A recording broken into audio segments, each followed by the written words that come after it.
Hello दोस्तों, तो आज का टॉपिक है effect of temperature on viscosity.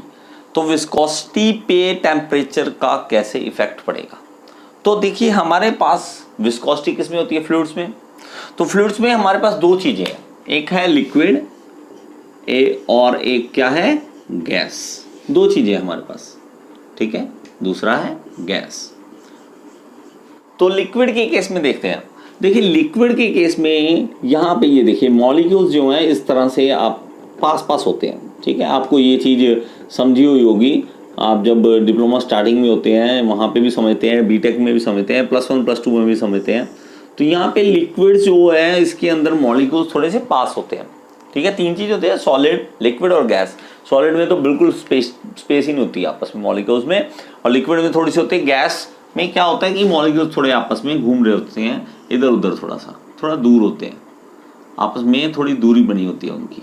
इसमें देखते हैं कि टेम्परेचर जब बढ़ेगा तो विस्कोसिटी कैसे चेंज होगी।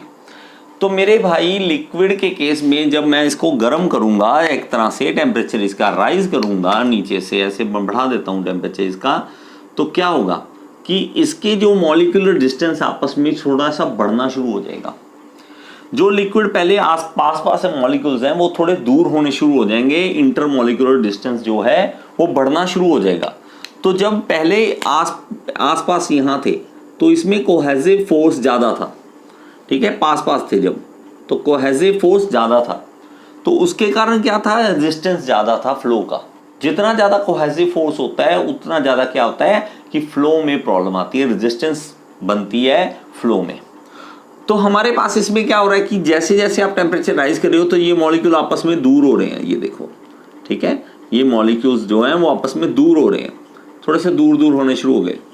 तो उसके कारण कोहेसिव फोर्स आपस में स्ट्रांग नहीं रही, और उसके कारण क्या हो गया?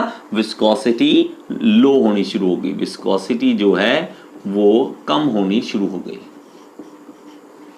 और एक और चीज, इसकी प्रैक्टिकल लाइफ की एग्जांपल आप देख लेना।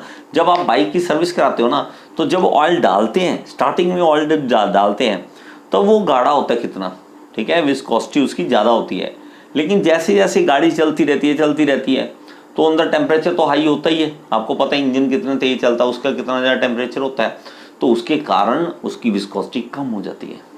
जब आप खोलते हो ना, सर्विस करवाते हो तो नीचे से खोल देते हो, तो वहाँ से जब ऑयल बाहर निकलता है तो उसकी विस्कोसिटी देखो, ठीक है। आपको देखने से ही पता लग जाएगा कि नहीं यार, इसकी विस्कोसिटी पहले से कम हो चुकी है। ये आपको प्रैक्टिकल लाइफ की एग्जांपल मिल सकती है। तो हमारे लिक्विड के केस में क्या हो गया फिर? जैसे जैसे टेम्परेचर राइज हुआ यहाँ पे और यहाँ पे म्यू, तो ये म्यू कम होता जाएगा, टेम्परेचर बढ़ता जाएगा, तो ये ग्राफ जो है नीचे की ओर आना शुरू हो जाएगा जैसे जैसे टेम्परेचर बढ़ता जाएगा। और गैसेस के केस में क्या थ्योरी देते हैं कि हमारे पास इसमें मॉलिक्यूलर डिस्टेंस आपस में ऑलरेडी पहले ही ज़्यादा था, ठीक है, इसकी विस्कोसिटी में ज़्यादा था।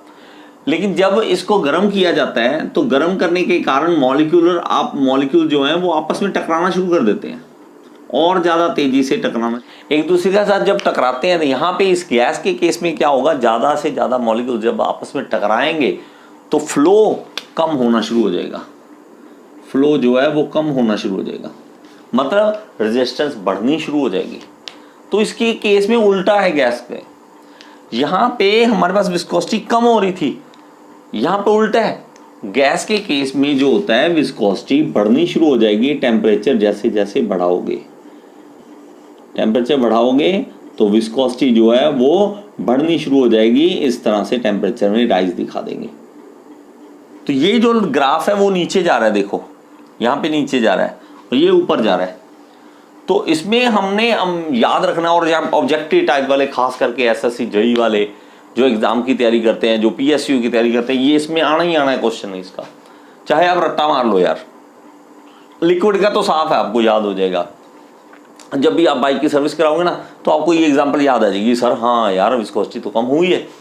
और गैस के केस में थोड़ा देखना मुश्किल है, क्योंकि गैस हमें साफ साफ दिखती नहीं है। मैकेनिकल वालों को हमेशा ये होता है कि प्रूफ चाहिए देख के, है ना। इलेक्ट्रॉनिक वाले तो वैसे ही जो भी थ्योरी उन्होंने साइंटिस्ट ने दे रखे उसको मान रखा हमने, सच है तो सच है भाई, हमें तो दिखता है ना। मैकेनिकल वाला सबसे बड़ी बात होती है कि दिखता है, सिविल वालों को यही होता है दिखता है, इलेक्ट्रिकल इलेक्ट्रॉनिक्स वालों को दिखता नहीं है। उनको दिखता नहीं, उन्हें करके देखना पड़ता है प्रैक्टिकली, हाँ ऐसा हो रहा है तो हो रहा है, ठीक है, सिग्नल आ रहे हैं तो आ रहे हैं। लेकिन यहाँ पे गैस हमें देखा नहीं होता तो हमें मानना मुश्किल हो जाता है। लेकिन ये थ्योरी सच है, जब गर्म करेंगे तो मॉलिक्यूल्स आपस में ज़्यादा से ज़्यादा टकराना शुरू कर देंगे, और ज़्यादा से ज़्यादा टकराने से कारण क्या होगा, फ्लो कम होना शुरू हो जाएगा उनका, उनमें रेजिस्टेंस ज़्यादा आ जाएगी। ठीक है, तो इस तरह से आप देख सकते हैं कि इफेक्ट क्या पड़ता है टेम्परेचर का विस्कोसिटी के ऊपर। समझ आया? Thank you so much.